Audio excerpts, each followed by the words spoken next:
এয়া আৰম্ভ কৰিব লৈছো গীতাৰ কৰ্ম সন্ন্যাস যুগৰ 12 নম্বৰ শ্লোক। युक्त कर्म फलम त्यक्ता शांतिम आपनोति नैष्ठिकीम अयुक्त काम कारेण फले शक्त निबध्यते। নিষ্ঠাবান ভক্তই সেৱা ভক্তিৰ আদৰ্শৰে কাম কৰি সকলো কামৰে ফল মোৰ নামত অৰ্পণ কৰি নিৰহ নিপানী শান্তি লাভ কৰে। আনহাতে যিজনৰ ভগৱানৰ লগত সংযোগ নাই, যিজনে নিজৰ কৰ্মফলৰ বাবে কামনা কৰি থাকে, তেওঁ কৰ্মৰ বন্ধনত সোমাই পৰে। কৃষ্ণই পৰম আৰু চৰম সত্য আৰু তেওঁই পৰম পুৰুষ পৰমেশ্বৰ।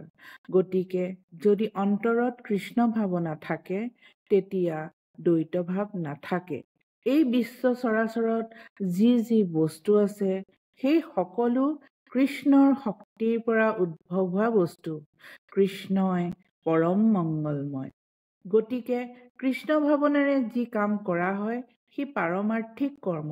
তেনে কৰ্ম অপ্ৰাকৃত কৰ্ম আৰু তেনে কৰ্মই জড়জাগতিক প্ৰভাৱ বিস্তাৰ কৰিব নোৱাৰে।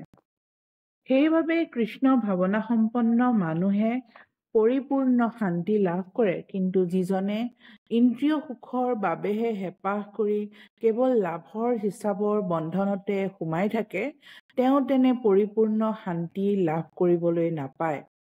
এইটোৱেই কৃষ্ণ ভাৱনাৰ ৰহস্য যে কৃষ্ণৰ লগত সম্পৰ্ক নথকা বস্তু একো নাই। এই সত্যৰ উপলব্ধিয়ে শান্তি আৰু অভয় প্ৰদান কৰে। सर्वकर्माणि मनसा संन्यस्य आस्ते सुखं वशी नवदारे पुरे देहि न एव कुर्वन्न न कारेना। যেতিয়া দেহধাৰী জীৱাত্মাই নিজৰ স্বভাৱ সংযত কৰে আৰু মানসিকভাৱে সকলো কৰ্ম পৰিত্যাগ কৰে, তেওঁ নিজেও একো নকৰে বা আনৰ দ্বাৰাও একো নকৰায় নৱদ্বাৰযুক্ত নগৰখনত, অৰ্থাৎ এই জড় দেহত য'ত 9খন দুৱাৰ আছে বুলি কোৱা হয়, তাত সুখেৰে বাস কৰে। ন কৰ্তৃত্বম ন কৰ্মাণি লোকস্য সৃজতি প্ৰভু ন কৰ্ম ফল সংযোগ্যম স্বভাৱস্তু প্ৰৱৰ্ততে। দেহৰূপী নগৰৰ গৰাকী জীৱাত্মাই কোনো কামৰ সৃষ্টি নকৰে, কাৰো দ্বাৰাই কোনো কাম নকৰায় আৰু কৰ্মফলৰো সৃষ্টি নকৰে। এই সকলোবিলাক জড় প্ৰকৃতিৰ গুণৰ প্ৰভাৱতে নিজে নিজে হৈ থাকে। স্মৰণাতীত কালৰ পৰা জীৱ যি অজ্ঞতাৰ কবলত পৰি আছে, তাৰ ফলতে জীৱৰ দুখ কষ্ট আৰু বেমাৰ আজাৰ হয়। যি মুহূৰ্ততে জীৱই দেহে কৰা কামৰ পৰা আঁতৰি থাকিবলৈ লয়, সেই মুহূৰ্ততে সি সেই কামৰ ফলৰ পৰাও মুক্ত হৈ পৰে। যেতিয়ালৈকে জীৱ এই দেহৰূপী নগৰত সোমাই থাকে, তেতিয়ালৈকে তাক সেই নগৰৰ গৰাকী যেন লাগে। কিন্তু দৰাচলতে ই এই দেহৰ গৰাকীও নহয় আৰু এই দেহৰ কামবিলাকৰ ফলৰো নিয়ন্ত্ৰক নহয়। জীৱই কেৱল জড়জগতৰূপী সমুদ্ৰত সোমাই পৰি তাৰ পৰা উদ্ধাৰ পাবলৈ যুঁজি আছে।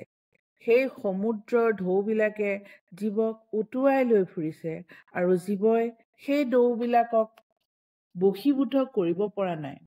কেৱল চিন্ময় কৃষ্ণ ভাৱনাৰ সহায় লোৱাটোৱেই হ'ল সেই সমুদ্ৰৰ পৰা উদ্ধাৰ পোৱাৰ একমাত্ৰ সমাধান। কেৱল কৃষ্ণ ভাৱনাইহে জীৱক সকলো দুৰ্যোগৰ পৰা উদ্ধাৰ কৰিব পাৰে। প্ৰায়ে মানুহে কয় যে কৰাওঁতাজন ভগৱানহে, আমিতো যন্ত্ৰ মাত্ৰ, আমাৰ দ্বাৰা ভাল কৰাওক বা বেয়া। কিন্তু যোগেশ্বৰ শ্ৰীকৃষ্ণই কয় যে তেওঁ নিজে নকৰেও আৰু নকৰায়ো, আৰু তেওঁ যোগাৰো কৰি নিদিয়ে। মানুহবিলাকে নিজৰ স্বভাৱত স্থিত প্ৰকৃতিৰ অনুৰূপত চলে, নিজেই কাৰ্য কৰে। তেওঁলোকে অৰ্থাৎ মানুহবিলাকে নিজৰ স্বভাৱতে বাধ্য হৈ কাম কৰে, ভগৱানে নকৰে। তেতিয়াহ'লে মানুহবিলাকে কিয় কয় যে ভগৱানে কৰে বুলি? ইয়াতে যোগেশ্বৰ শ্ৰীকৃষ্ণই 15 নম্বৰ শ্লোকত এই বুলি কৈছে, ন আদত্তে কশ্চিৎ সীতা পাপানাম ন স এব সুকৃতম বিভু অজ্ঞানেন আবৃতম জ্ঞানম তেনা মুহ্যন্তি জন্তৱঃ। পৰমেশ্বৰ ভগৱানে কাৰো পাপ বা পুণ্য কৰ্মৰ দায়িত্ব নলয়। অজ্ঞানতাই প্ৰকৃত জ্ঞানক আবৃত কৰি ৰখাৰ বাবে দেহধাৰী জীৱাত্মাবোৰ বিমূঢ় হৈ পৰে। কোনো এটা জীৱ কেতিয়া কি অৱস্থাত থাকিবলগীয়া হয় সেইটো ভগৱানে স্থিৰ নকৰে। অজ্ঞানৰ ফলত বিভ্ৰান্ত হৈ জীৱই নিজেই জীৱনৰ একোটা বিশেষ অৱস্থাৰ বাবে বাসনা কৰে।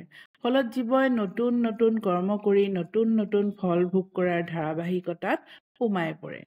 পৰা প্ৰকৃতিৰ অংশ হোৱা বাবে জীৱৰ পৰিপূৰ্ণ জ্ঞান থাকিব লাগে, কিন্তু তথাপি জীৱৰ শক্তি সীমিত হোৱা বাবে অবিদ্যাৰ দ্বাৰা প্ৰভাৱিত হোৱাৰ সম্ভাৱনা থাকি যায়।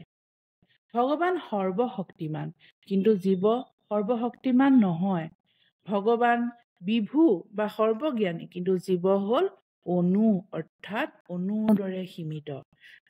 জীৱ যিহেতু এটা চৈতন্যযুক্ত আত্মা, সেইবাবে নিজে কিবা এটা বিচৰাৰ স্বতন্ত্ৰতা থাকে।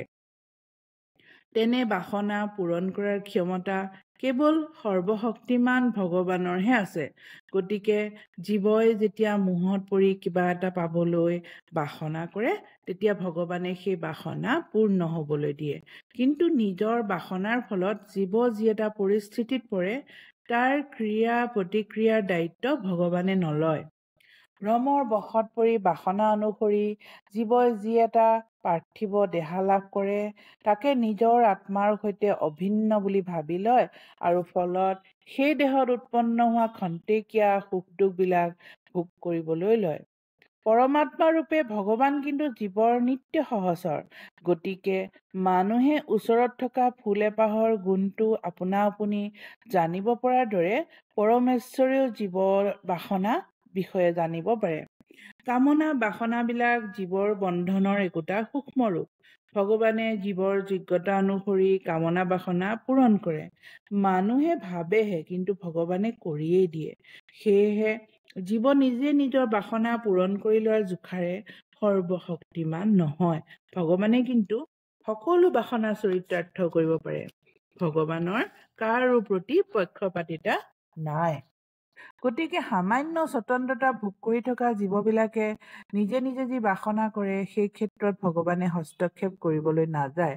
কিন্তু জীৱই যেতিয়া কৃষ্ণক পাবলৈ বাঞ্ছা কৰে, তেতিয়া ভগৱানে বিশেষ যত্ন লয় আৰু জীৱই যাতে ভগৱানক পাই চিৰকালৰ বাবে সুখী হৈ থাকিব পাৰে, তাৰ বাবে জীৱই ভগৱানক পাবলৈ বাসনা কৰাৰ ক্ষেত্ৰত উৎসাহো যোগায়। জ্ঞানেন তু তদজ্ঞানম য়েষাং নাসিতম আত্মনা তেষাং আদিত্যবৎ জ্ঞানম প্ৰকাশয়তি তৎপৰম। কিন্তু যিসকলৰ অজ্ঞানতা জ্ঞানৰ দ্বাৰাই বিনষ্ট হৈছে, তেখেতসকলৰ জ্ঞানে সূৰ্যই সকলো প্ৰকাশ কৰাৰ দৰে পৰম তত্ত্বক প্ৰকাশ কৰি দিয়ে। প্ৰত্যেক জীৱই এজন ব্যক্তি আৰু ভগৱানো এজন ব্যক্তি।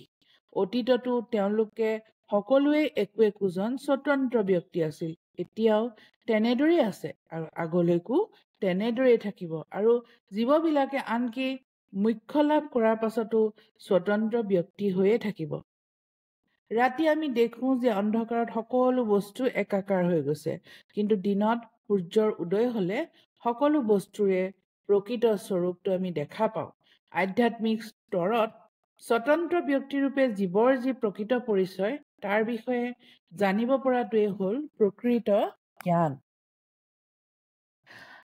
বুদ্ধায় তদাত্মানঃ নিষ্ঠা তৎপৰায়ণাঃ গচ্ছন্তি পুনৰাবৃত্তিম জ্ঞান নিৰ্ধিত কল্মষাঃ।